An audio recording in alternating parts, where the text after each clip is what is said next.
Welcome to this podcast, Holistic Creators, where we share our unique and universal stories about shaping the future for the 4 Ps: people, planet, purpose, and profit. My name is Swanette Kuntze. I'm a mental coach and your host of this show. My intention for this show is to inspire you on your path to a holistic future. So welcome.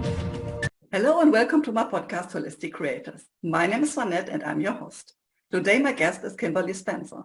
She is an award-winning high-performance, trauma-informed coach and trainer, Amazon best-selling author, TEDx speaker, the founder of crownyourself.com, and CEO of Communication Queens, helping visionary leaders transform their self-limiting stories, build their empire, stand out fearlessly, and make the income and the impact they deserve.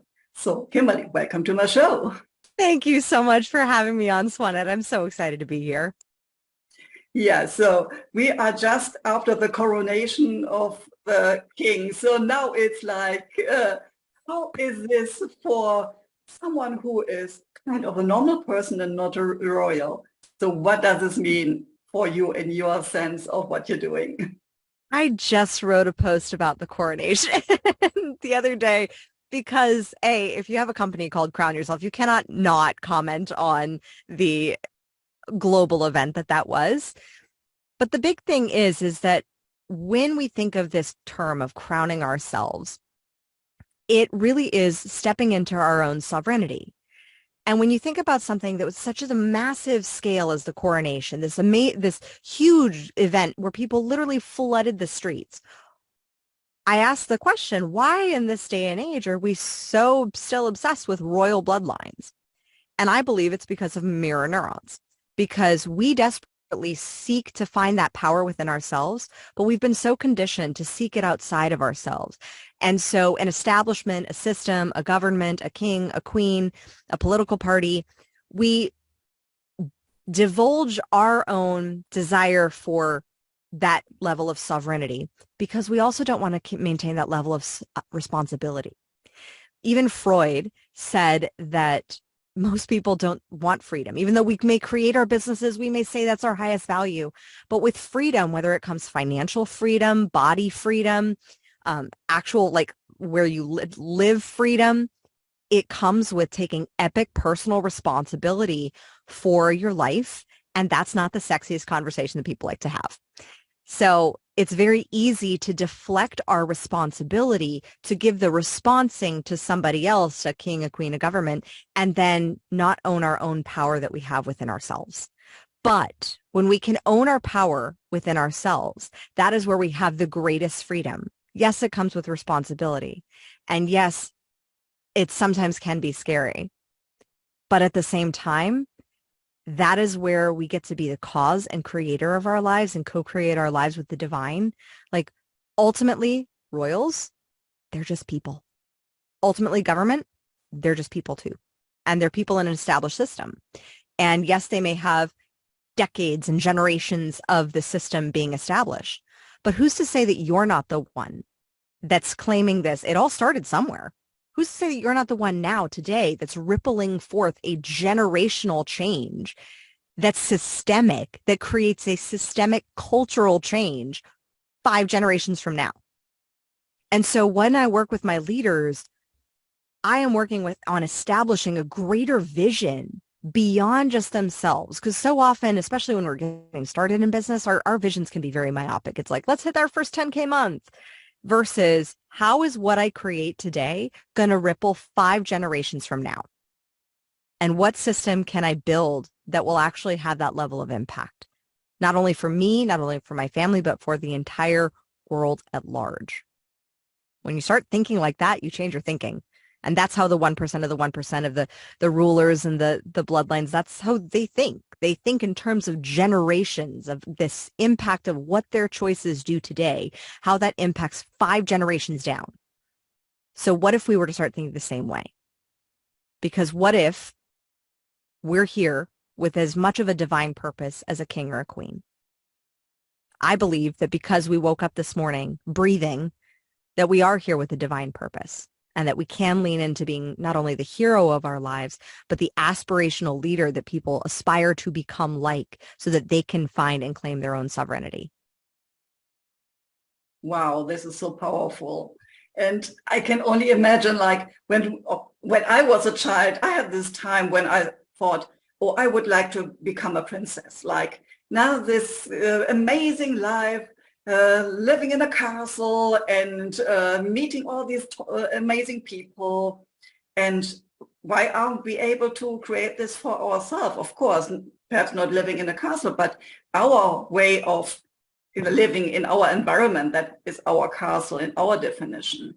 Mm-hmm. So I feel that when we are children, we think so big, and we have this imagination like everything is possible, and yeah, we can become the princess. And then something happens, like it feels like we were limited and limited. And until now, it's perhaps like, okay, I'm happy when I can have a little apartment and have a nice job. So what do you think about this kind of process of, yeah, having this kind of amazing vision, and then like, okay, years later when we are grown up, it's kind of nothing anymore? I think we're conditioned to settle and conditioned for mediocrity. I believe that, and that's not to say anything about those who did the conditioning. I think they did it completely unconsciously because that's how they were conditioned. And so it's a generational paradigm that in order to shift how you are able to claim your power and be that person who wants to stand out, who wants to have those big dreams, those big visions to live in a castle. I mean, living in a castle, have you ever looked up how much it costs to live in a castle? Like, there are castles for sale in Scotland that are like 600,000 pounds. Now, coming from LA, like a house in the suburbs in LA is like 1.5 million. So the idea that it's not actually that far-fetched that you could potentially live in a castle. So the beauty is that when we are conditioned with what I call plagiarized programming, where we adopt these beliefs from society, from the world at large, from people saying, oh, that's not realistic, or from what we are seeing modeled by our parents or family, those that we admire, when we adopt those beliefs and accept them as our own, that's plagiarism versus listening to our true soul, our true core. That one of the greatest questions that I ask my clients is, who did you want to be when you're about 4, 5, 6 years old? For me, I wanted to be a princess. But I mean, I carried a book and dressed in a belle dress for weeks, just wandering around my house. And I always loved the stories of princesses that had to face a challenge or something to rise into their reign. They didn't just have to get kissed or like lose a shoe. Like, I wanted the princess stories where there was some sort of journey of learning, of transformation to rise into the queen. And that queen archetype is so powerful when we actually choose to lean into that, because when we can embody that role of what does it mean? Like, imagine the responsibility of having a country reliant upon you. That's a lot of responsibility. And when you think of imagining that position of having a country reliant upon you showing up, whether you feel like it or not, by the way, like, there are duties and obligations that sometimes you have to show up for, whether you feel like it or not, and you show up for them regardless. And it's in that space of imagining, when in that queen archetype, how do you embody that? How do you really lean in to accepting more responsibility, to imagining that you have a greater amount of followers, a greater amount of people who are looking to you to guide them? It changes the paradigm from like, oh, I'm just going to my job. I'm just, I sell this, or I sell coaching. Like, there's a very different energetic embodiment that comes from embodying the queen archetype and choosing to lean into that on a daily basis. And it is a choice, because if you think about it, a queen or a king, not Prince Charles, but King Charles now, was groomed from the moment he was born to be king. Like, he was raised with that level of expectation and trained in leadership, in diplomacy, in communication, in all of these skill sets, in international relations. Well, if you think about that, how are we programmed typically, as us commoners, when we are growing up, we're not expected to lead. We're not expected to rise to the front. We're expected to be mediocre. That's the expectation. And that's the culture. Maybe that's our programming of our parents. But when we can imagine ourselves in that queen archetype, that means that we're then surrounding ourselves with people who have a different level of expectation for how we show up. They expect us to show up. They expect us to rule. And then maybe we even surround ourselves with counsel that sees us and holds us to that higher standard. This is why coaches, mentors, consultants are so powerful, because they're holding you to a higher standard of who you aspire to be, of who they see you, of who you have said you want to become in order to become it. So that is the role of the queen or the king. When you think about that, are you surrounding yourself with? And that just doesn't mean personally. It could be podcasts like this. That's why I love going on podcasts, because podcasts like yours, Swanette, are inspiring others to rise into a higher level. You're bringing people to expose them to new ideas of new ways to survive, because our brains are wired to survive, not to thrive. And when we can train ourselves that being in a leadership role and standing out is actually a way of survival, and actually one of the greatest roles of survival, especially for entrepreneurs. I said this to many, many entrepreneurs when I was living in Australia during the pandemic, who lost their businesses because there was no tourism. I said, you have the greatest skill set that if you lost everything today, you'd be able to build it back in 2 years. And they said, well, what is that? I said, you have the skill set of influence. You know how to sell. And that is what a king or a queen does. They are selling the monarchy. In essence, they're influencing people to believe in this monarchy. Yes, it's systemic. There is also an influence and a persuasion in their communication to believe in this system. And so why can't we do the same? Influence people to believe in the systems of service that we provide that serve at the highest level, and also allow others to rise into their own sovereignty. Yeah, I'm curious. As you are so powerful right now, was it always this way, or how did you grow up that you are now in this kind of position that you are in? Well, I grew up wanting to be a princess, and there were parts of me that were that spoiled brat princess, where I had expectations of this is not how I want it, versus a level of service and leaning into it. Like, there were many experiences in my life that were not quote unquote fair. My father was an alcoholic. And so growing up with that level of adversity, there's a test called the Adverse Childhood something test, experiences test, the ACE test. And they say that if you have on this test 4 out of 5, you are dangerously at risk for dis-ease, for anxiety and depression later on in life. I had 8 of those experiences.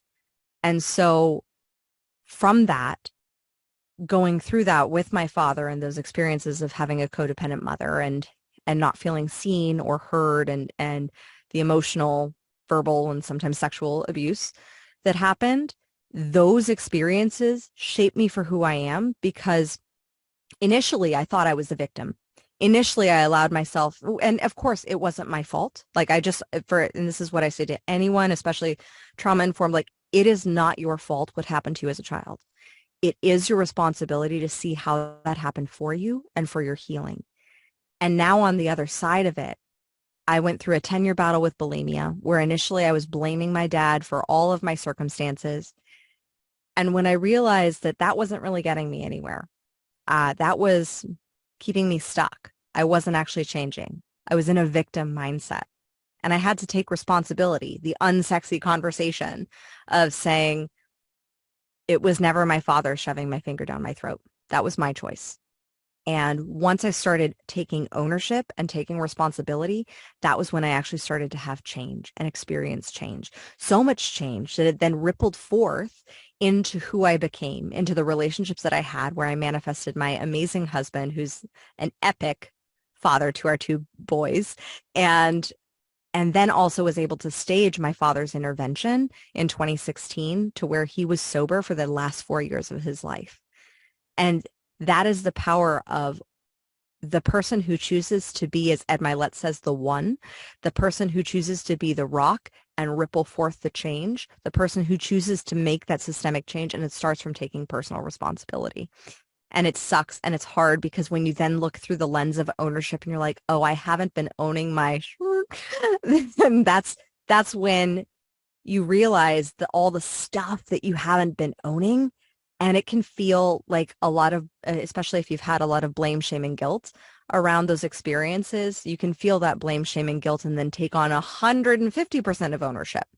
And I always say that ownership is neutral. It is a neutral emotion. It is not being at shame or at fault or taking any percentage of anybody else's responsibility except for your own. And when you can take 100% responsibility, you're not allowed to take 10%, not even 1% of anybody else's responsibility for their choices.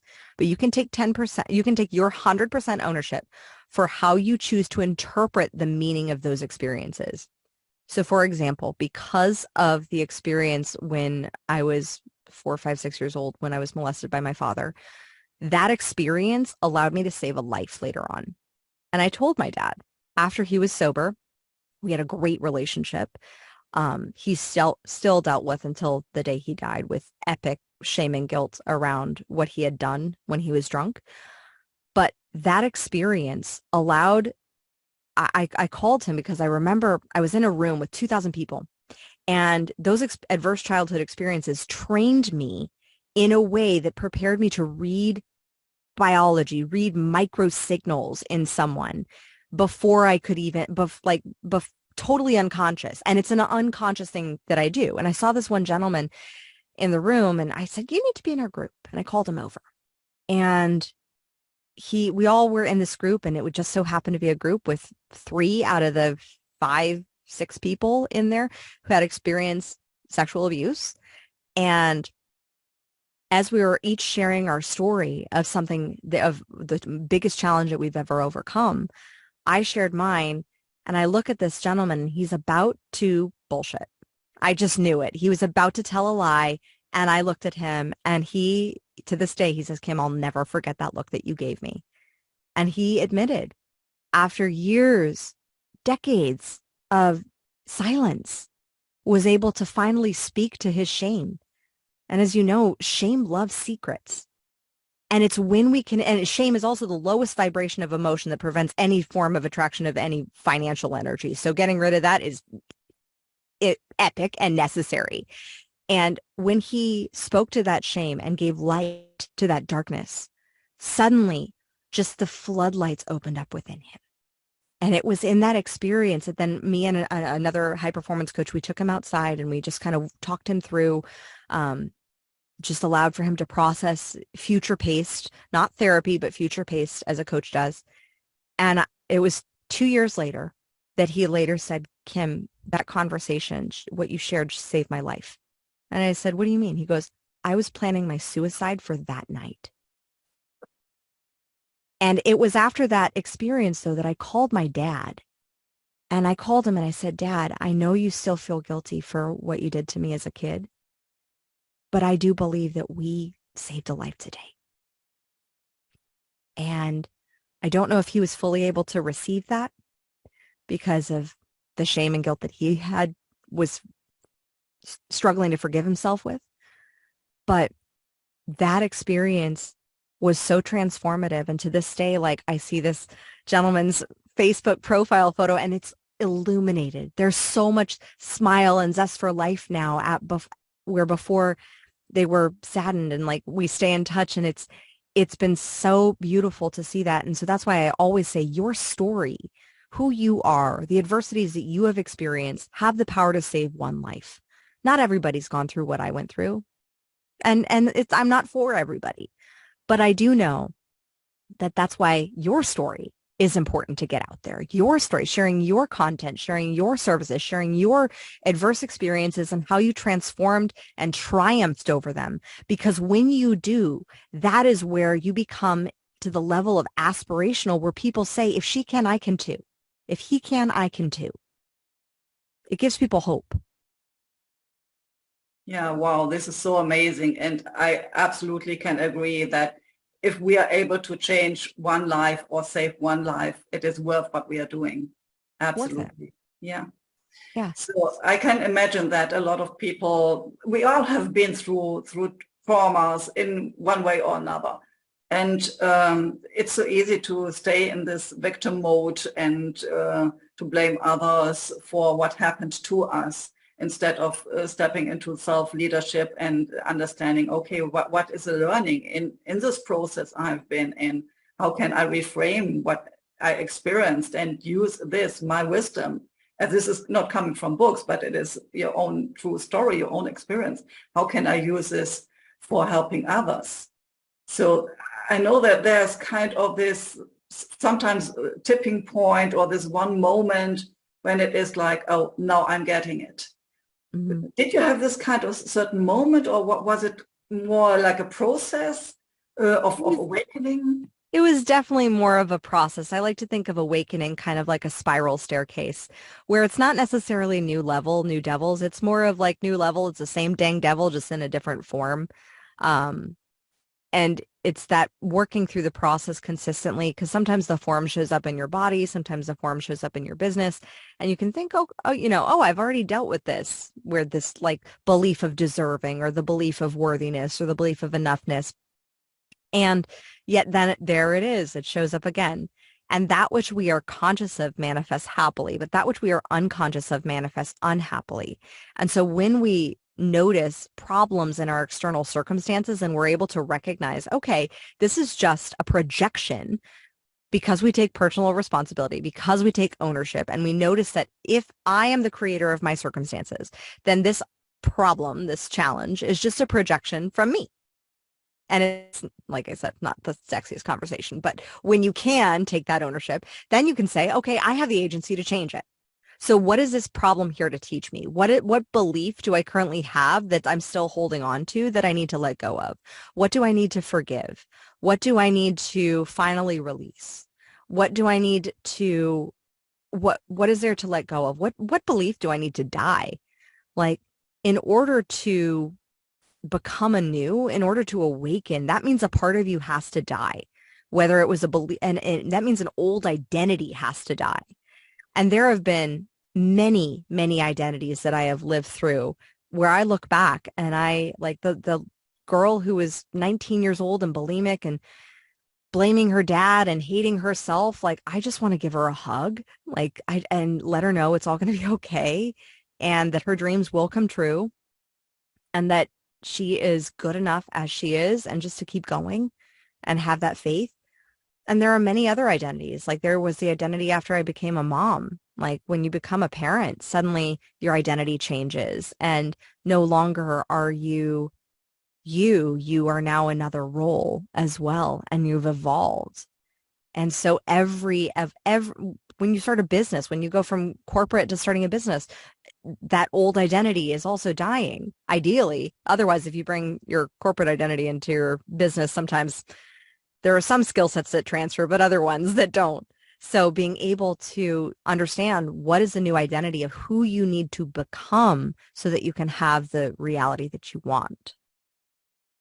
Yeah. And do you think that you have to have a clear vision of who you want to become or have to become to step into this identity? Or is it more like, okay, when I want to create something like being the princess in the castle, like having this identity, I need to surround myself with certain kind of people, or I need to behave in a certain kind of way. Of course, everything is about self-leadership and responsibility, but I think that there are more aspects in to, either create this identity or kind of bring it from the future into the now. How do you see that? I like both. I believe in playing with it however you need to play with it. I come from a screenwriting and acting background from years ago. That was what my first career was. And then I ended up getting my first screenplay produced, distributed, and realized I was only 90% fulfilled.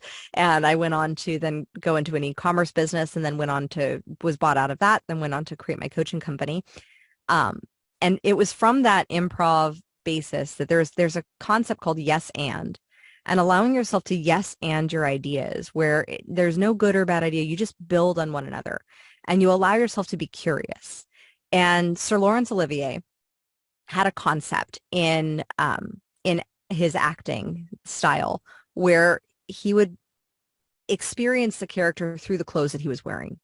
And if you've ever tried on a different outfit that's like not really your style, that's not really something that you normally wear, there's sometimes you're like, I don't know if this is fully me. Like, I feel like this could be me, but it's not yet.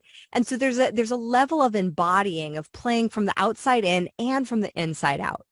So in acting, there is, which is like honestly the basis of manifestation, because Sanford Meisner had in his book on acting said that acting is just creating from imaginary circumstances. Like, it's living truthfully under imaginary circumstances. And that's what manifestation is. It's living truthfully. So who do you need to become if you were true to the version of you that is your future self, that is your most sovereign self? Who do you need to become? What qualities do you need to adopt? How do you need to carry yourself? How do you need to treat yourself? What habits does that future you have that you can curate? If you were to think of, okay, the future me has an amazing body and a passionate, loving relationship, and you look at the current you, and your body could be a little bit more toned, and maybe like you haven't had sex in a while. And so you look at, okay, well, let's adopt some new habits. Let's bring in some more passion into the relationship. How can I treat my body with more love and care? Maybe you go to the gym, maybe you start doing a home workout routine, and then also cultivating that relationship with your partner so that you can have that more passion. So you bring the future into now, because your unconscious mind only knows now. It doesn't know, it doesn't have any concept or construct of time. So if you want to create your dream reality now, it means embodying the future version of you. And that can be from the outside in, meaning the clothes that you wear, how you carry yourself, the style of your office and surroundings. Like, I have seen a shift in clients just by changing the location in their office, just by changing the location of their backdrop, just by changing the location of their desk. It just changes the vibe for how they have operated in their business so that they're operating on a new level. But it also comes from internally. One of my favorite questions to ask is always imagining your future you. You have your future you of who you want to become, your most sovereign self. She's 3 years from now. She's doing the thing. She's running the business. She has the money. She has the car. She has, whatever, the handbag, whatever it is that you want to be, do, and have. And she calls you, present day you, into her office. And you sit there. And you have been programmed, and you are being groomed to take over her role, because you are her 3 years from now. That's going to be you in her job. And would she fire you for your current quality and quantity of output presently? And when I ask most of my clients that question, and when I ask myself that question, quite frankly, it's like there's the, oh yeah, I'd be toast. Because there's a different level of embodying. So having those meetings with your future self, the visualizations of asking her questions, everything you need is inside of you already. So asking her the questions, asking for the support, asking for the guidance. And then if you're guided to work with somebody else or take a course, then follow that guidance. But everything you need is already inside of you. So being able to tap in and unlock, what is your intuition guiding you to do? Where is your curiosity? Because so often we'll get into some program, especially entrepreneurs, when we get into a program of our day-to-day and we're so used to doing some things, and your future self goes, oh no, that needs to be delegated. Like, you shouldn't even be doing that. Like, why are you even on Canva? That's a role that you don't need to be playing as graphic designer in your business. So that ability to be able to see and have that future vision of like, oh my gosh, my future self has a larger team. My future self has these tasks, maybe her advertising, maybe her Canva designs, maybe her podcast production or editing, distribute. Like, she's got that delegated, so she's focused in her genius zone. And the thing that I love to lean into is always, what is your zone of genius? What is that thing that you could do for free that you don't do for free? You're highly compensated for because your services are of massive value and worthy of massive compensation, as my mentor Amanda Francis says. And when you look at your genius zone and the things that you do epically well, I have seen a direct correlation between the amount of income a business owner makes and the amount of time that they're spending in their zone of genius. If you're spending time doing other tasks, because when you become a business owner, you suddenly adopt multiple roles. It's not just you. It's like suddenly you take that skill set that you're so good at in maybe your job. Like I had a marketing client who was like, I'm really good at marketing. Why is my business struggling? I was like, well, because you have to be good at sales and marketing. I said, your marketing's great, but you have to be good at the sales process, the onboarding process, the customer relations process, the bookkeeping, the social media, the management, like all of these other roles that we have to play. And if you think of in the archetype of the queen, oh, she's got delegates. Like she's got people that are working for her that she says, do this. And that is where we have been deprived as a society from our own leadership of learning how to delegate.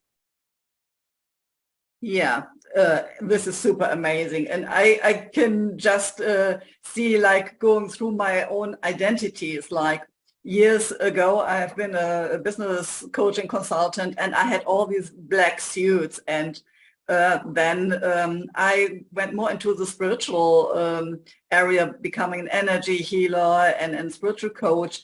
And my clothes changed. So I put away all the black suits and it was more like this colorful woo clothes. And now it's like everything is integrating. Like I'm also an engineer, like science is coming in and I feel, okay, now I'm going to the next level and everything becomes more, I would say, iconic. And like, again, clothes change. I like a little bit more glitter and yeah, but still I'm the same person.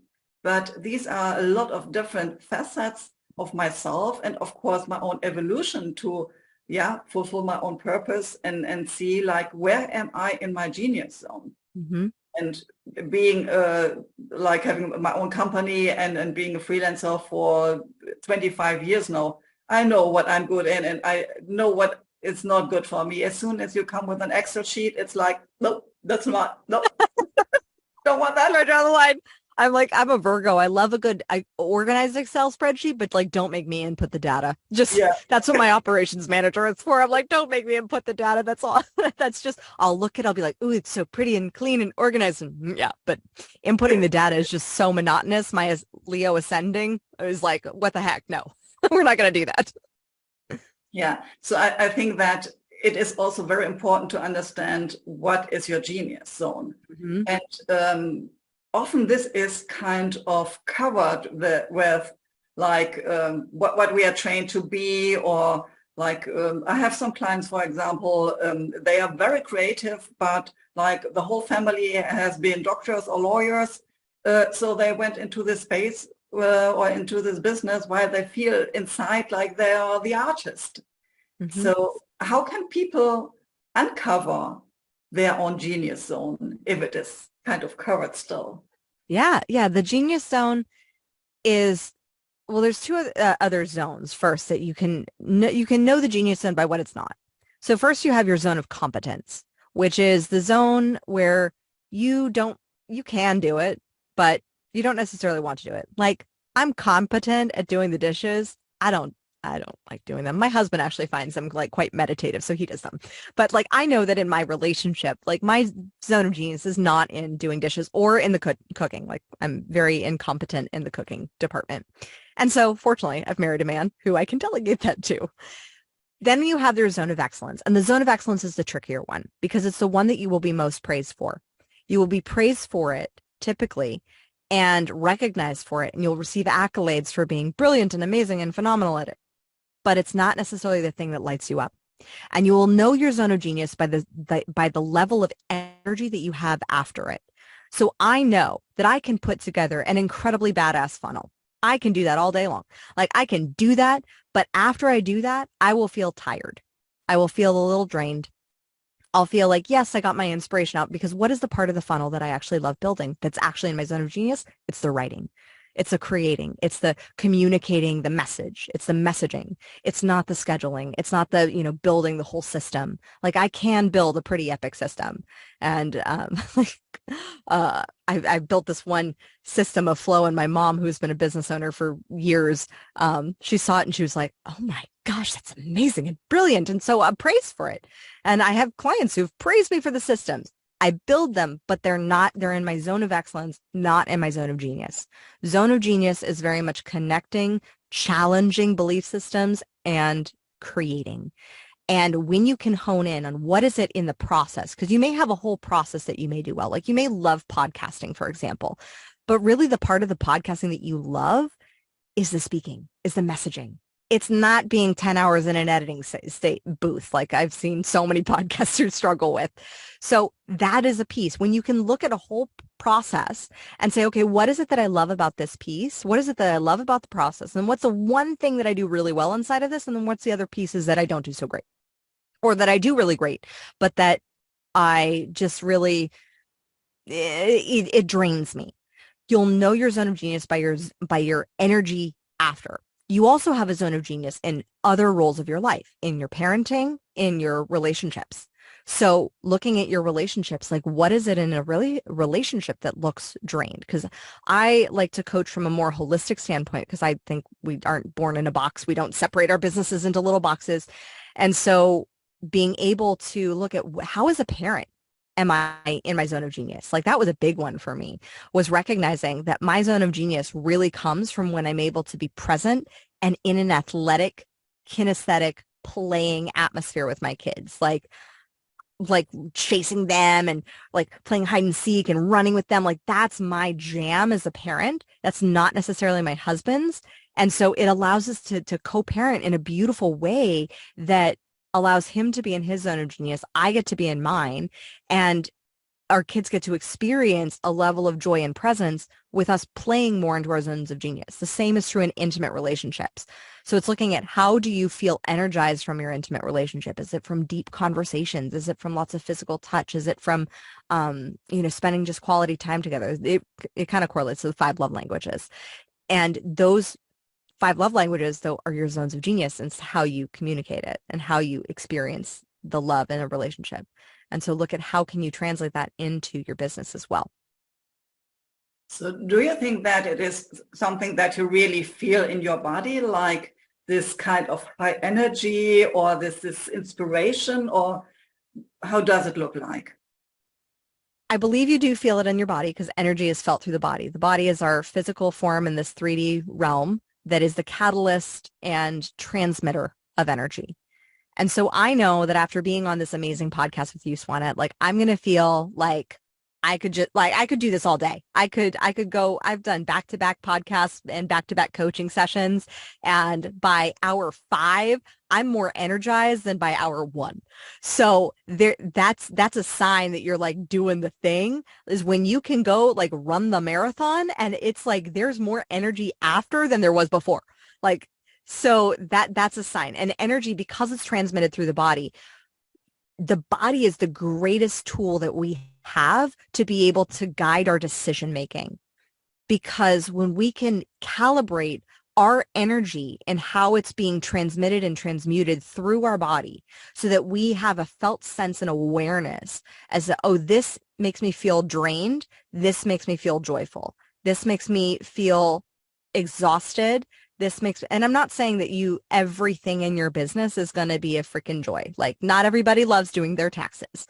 And yet, just because it's not a joy doesn't mean you don't have to do them. There are certain things that we do, but the goal is to aim for 80%. Can you get to spending 60 to 80% of your time in your business in your zone of genius? And that is that magical space where I've seen a direct impact on income skyrocketing, because then you get the privilege of delegating out to other people in their zones of genius.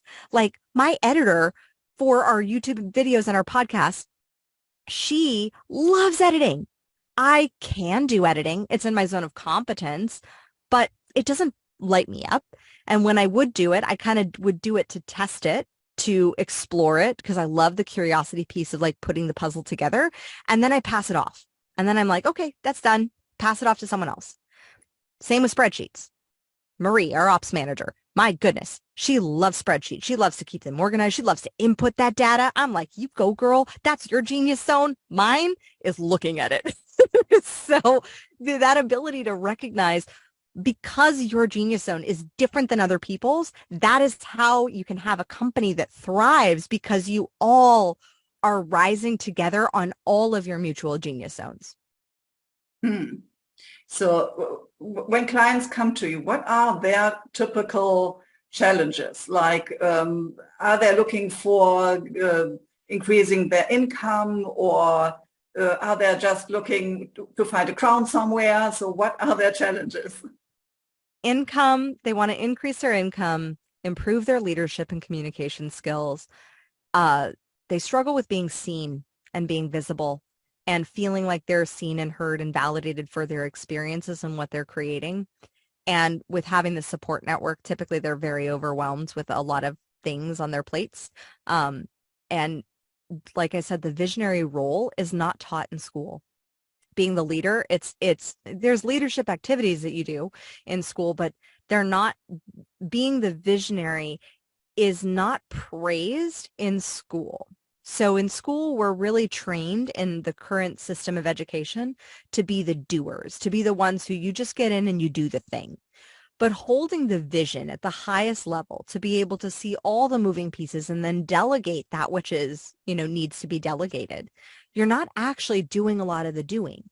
And that can be a huge shift in the subconscious mind of achievement, because there can be a perception of not achieving as much, not doing as much, and thus the belief, which then creates results, that they aren't going to achieve as much. And thus the belief then creates those results versus them being the doer in the business. So I work on the subconscious level of creating the results that they want to create, aligning so that they have more fulfillment, more joy, more sparkle. And the main reason why I've had so many people come to work with me is they say your energy, because your energy is contagious.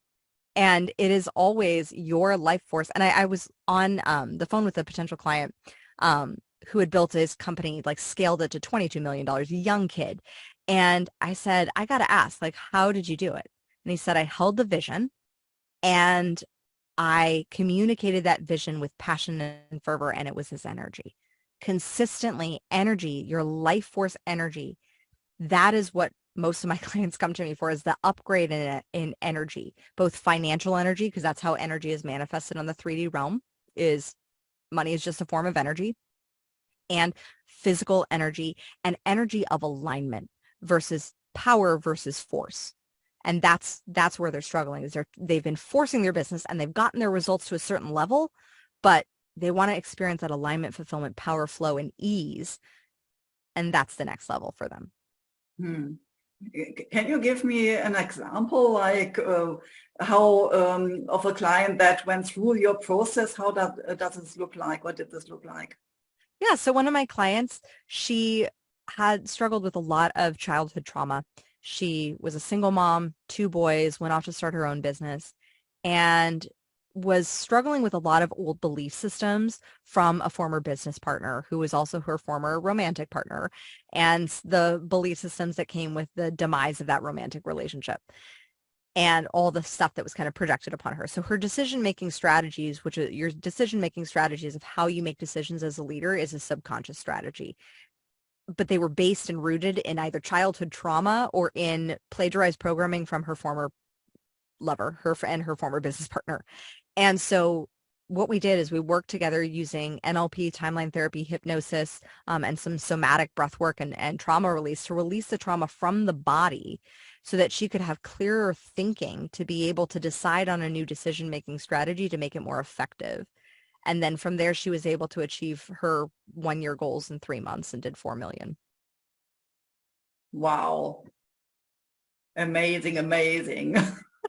Thank you. So, it's very fun work to get the work that I get to do. I love working with, like, going to town on my clients' subconscious minds and just seeing how they do what they do and then creating that fulfillment. Like, one of the greatest forms of feedback from one of my clients was, she said, you help bring sparkle back into my business.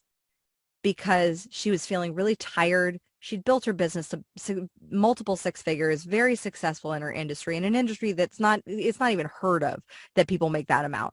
And she was already at the top of her industry, feeling like there was more that she could do.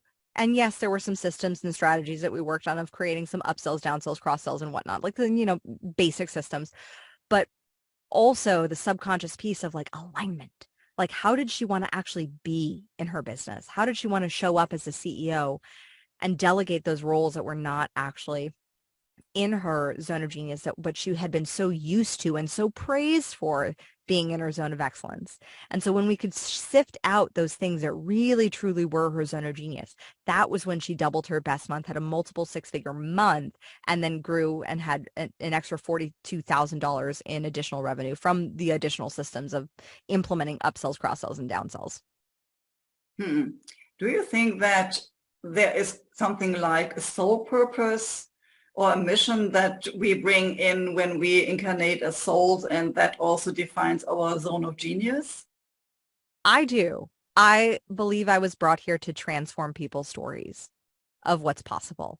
I have been and when I look back at the various careers that I've had, from screenwriting to my e-commerce company to my coaching business to our Communication Queens agency, all of those businesses have a through line to my Pilates business. That was my first business when I was 19.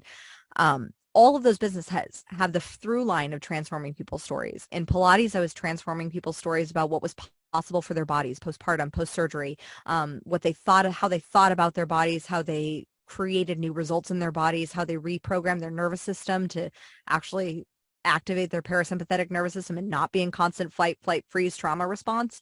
That was a reprogramming of a story. That was how I reprogrammed my own story, was somatically and through the mind. And then through screenwriting, like the film that I co-wrote saved 3 lives that I know of. 3 lives. Like those are 3 stories that were radically transformed from a motocross movie, by the way. It's so crazy. A motocross movie starring Danny Trejo. I think it's available on Netflix still. And then my e-commerce company, like that product was meant to transform people's stories about what was possible for their back pain. It was a back stretching device. So we took it to market about what was possible for their furniture and their household and for their back pain and for how it could relieve it. And then my coaching company, we're just in the business of transforming people's stories of this idea of compartmentalized success. Like, I can have success in business, but then it's at the sake of my body, or success in business, but it's at the sake of my relationships, where you can have success in all areas. It just depends on how you define success. And it comes from transforming the story of what you say success is. Is it what the world says it is? Or how do you want to define it? How do you want to define what your financial success is? Is it the Lamborghini? That's fine if it is, but it might also be, a beautiful, small little beachside cottage in some remote town. Like, all are okay and open. It's about finding that alignment with your own truth and your own story and aligning back to who you are. Like, one of my favorite scenes is in The Lion King, when Simba's gone off and he's like Hakuna Matata, and he is trying to search for his father. And his father says, "Simba, you've forgotten me." And he said, "Remember who you are." Like, that's the piece, is that we need to remember that 4, 5, 6-year-old kid who had all those visions and possibility before we accepted the plagiarized program of the world. When we remember that version of us, we start playing with so much more curiosity, and having so much more fun doing it too, by the way. Like, there's so much more fun when you are feeling in alignment and allowing yourself to be curious instead of taking everything so dang seriously. And it's not to say that, yes, you shouldn't take certain businesses' decisions seriously, but at the same time, also have the power to let them go. Like, as one of my clients who works in animation says, like, it's just cartoons. Like, we're just making cartoons. And so it's allowing yourself to live in that paradox of having the drive, having the passion, having the ambition, and also recognizing, having the grace, having the fun, having the joy. Both are equally necessary to fulfilling our soul purpose. Yeah, this is super strong. And I would like to know if you would now, one day, leave this planet and then come back as a soul, how could you figure out that you fulfilled your soul purpose? How would this look like? I feel like when I leave this planet that I want the version of myself that I meet to look like me. Like I want that reflection of the person that I could have become to actually be the person that I am. And to see that, to recognize that before needing to reincarnate back. Because I feel like if you don't have it match, then that's when there's an incongruence. That's when you come back and there's a deeper learning that you have to do of some deep karmic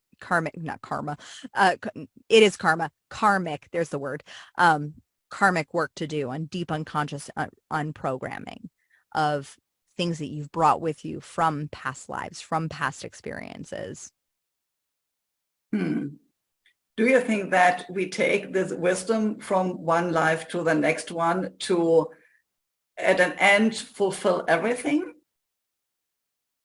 I believe that everything works toward light, and that even the darkness of the world and the things that happen in the world that can seem foreboding or challenging, that everything is working toward light. So if taking the knowledge and experiences with us on a deep unconscious level allows us to work more toward the light and create more good and love and beauty in the world, then yeah. Yeah, so at the moment, I see that so many things are in transformation in the outer world, like all the systems are breaking down, and it's like, okay, what is coming next? So it's kind of, we don't have a blueprint for the future, and even if we think we do have, we don't. There's so much awakening happening at the moment. So what is your vision how this can be created from a piece of authenticity and integrity and love? How does the future can look like? I believe it needs to be created consciously. I think that more people awakening to consciousness and to their own power is the greatest work that we can do, is understanding the power of our minds, is understanding how we co-create reality by how we think and how we shape our beliefs and how we shape our thoughts and how our thoughts shape our feelings. Because otherwise we're being subjected to, for lack of a better word, mind control of systems that have allowed us to stay suppressed and mediocre. And the ability to awaken to the truth within you, to remember who you are, remember that divine purpose that you were blessed to be on this earth to fulfill. That is your superpower. And the more we can lean into love instead of fear, the greater and more powerful we are. Now, I know there's lots of fears around economy and AI and whatnot. And especially AI, I've been very passionate recently about AI. Because I love it and we leverage it in our companies, and I find it to be incredibly valuable because I don't fear it as an overlord. I see AI like a child that is a model of our consciousness. Now, that means that we all have to be a little bit more conscious with what we're putting into the world. So being aware, I think AI can be our greatest reflection as to our consciousness as human beings. And when we can look at these tools and these technologies and some of these things that may feel scary, disruptions feel scary, but for some reason, if we lean into the belief system that for some reason our souls chose to incarnate at this time in this great transition of the world, we are freaking badass. Like, we are warriors meant for a higher purpose. And B, that means that light is constantly working toward love, toward goodness, toward creating a more equitable, abundant future for all. And it is up to us to look at how can we leverage our own experiences, our stories, and lean into service and a higher level to serve more people, to reach more people, to awaken more people to greater consciousness, to their own power, that it is through our services that's how we radically transform. And I believe we have the capability to transform the planet. I believe we are fully capable of consciously transforming the planet to being whole, healthy, not completely fished out oceans, and to being a beautiful, equitable, and diverse future for everyone, so long as we all claim our own personal responsibility in the making and creation of it. Yeah, for me, it's kind of the same. I see that at the moment, on the one hand, we have this destruction of the old world. And if we really step into creating this, I would call it Paradise 2.0, perhaps, yeah. Then we can live together here in harmony and in love and in abundance for everybody. And absolutely. Yeah.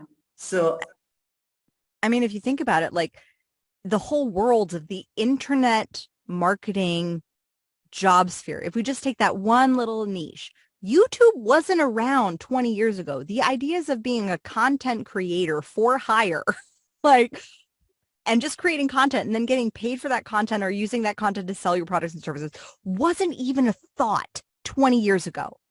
So what could be possible 20 years from now if we just choose to lean in to epic possibility and the discomfort also of not knowing? I think people get very, very uncomfortable and fearful, quite frankly, when they don't feel like they know, because old systems have quite frankly failed them. My uncle committed suicide in 2018 because he played into a system. I personally believe he played into a system where he thought he would be, having all these benefits and having all these things by the time he was the age that he passed. And he did everything, quote unquote, right, and then still had no money. And I think that that's the piece of being able to look at how can we create the new system? How can we engineer, since I know you're an engineer a new system that allows us to all live abundantly and also have a level of personal responsibility as well, and also have freedom. Because I think abundance is great, and it's totally possible on so many different levels, in so many different ways, for us to have a very, very incredible, abundant future. And it will require people to have some level of personal responsibility, because people don't value what they get for free. Yeah. So I'm living in a beautiful island, Madeira, and sitting between banana trees and orange trees and whatever you have. So I'm in an environment of abundance and sunshine and the oceans around and the energy of this volcanoes island. So for me, it really feels like, wow, this is supporting me in abundance and really feeling this, okay, it is possible that we step into abundance and really step into what we are meant to be here on this planet if you find the right place, if you find the right environment of people and where you're living and who is supporting you. Find a coach, for example, or a mentor. So, and even online, that's the beautiful piece of the internet, is we can connect with communities who are like-minded in love and light, and are able to, and also looking at who also aren't afraid to look at the shadows, because quite frankly, you understand light far better when you've been through darkness, and there's a value in that. And I think that the whole paradigm is shifting from fear and from fear-based systems to abundance. And that's how we have to first shift our minds, because it's very easy for us to, and a lot of us have gone on to create businesses and success because we've moved away from what we don't want. We've hit the gas as hard and fast as we could to run away from that which we didn't want. Maybe it was a bad marriage or a rough childhood, or, a crappy boss, and you've hit the gas hard. But now, in an abundant universe, the ability to pivot your vision to looking future focused, solution focused, and no longer having to look in the rearview mirror for when fear is going to jump back at you, that's what generates self-sabotage. When we can look future focused and focus on the greater vision of what we're creating and to live into being creative beings instead of beings who are creating from fear, is a very different vibration and a very different headspace of thinking that changes how we approach every aspect of life. I can only imagine that people that already listen to this podcast are now so inspired and perhaps want to create their own vision, want to understand more how they can align to their genius zone. Where can they find you? How can they reach out to you? Where can they read about you and what you have to share? So let us please know. Absolutely. If you love podcasts like this, then head on over to the Crown Yourself podcast, and I'd love to meet you over there. And if you want to have a deeper conversation, just head on over to crownyourself.com. Okay. Anything else, like where they can reach out to you, social media? Yeah, you can find me on all the places at crownyourself.now on social media. And you can always shoot an email to my team at info@crownyourself.com, and we respond to every single one. We love feedback from any podcast interview or any podcast experience that you've had interacting with me, and we love building our community together. Yeah, wow, thank you so much. Last but not least, is there anything that you would like to share that I didn't ask you? Is there anything that you would like me to share that you haven't asked yet? Perhaps, what are you doing with part of the monies you're bringing in as charity work?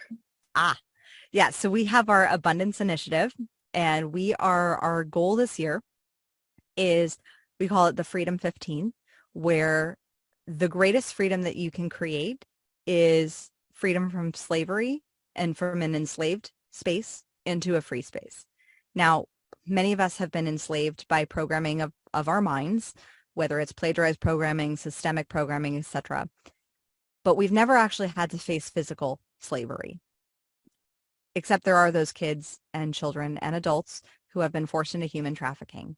And so our company is devoting 15% of our profits to save 15 children by the end of this year. That is our aim. Wow, you're so amazing, and what you're bringing into this world and how you're saving. Thank you so much for being my guest today on this show. It was an honor speaking with you. It was an honor speaking with you as well, Swanette, and I hope to visit you on the gorgeous island of Madeira. That is a travel goal for me. Hope to see you soon here in Madeira Island in person. Thank you so much. Bye-bye. Thank you for listening or watching my podcast, Holistic Creators. If you want to know more about how I can help and support you, have a look at my website, Spiritual-Changemaker.com. You can also join my Facebook group, Spiritual-Changemakers-Community. Stay tuned for the next episode by subscribing to this channel. And you also can check the previous episodes.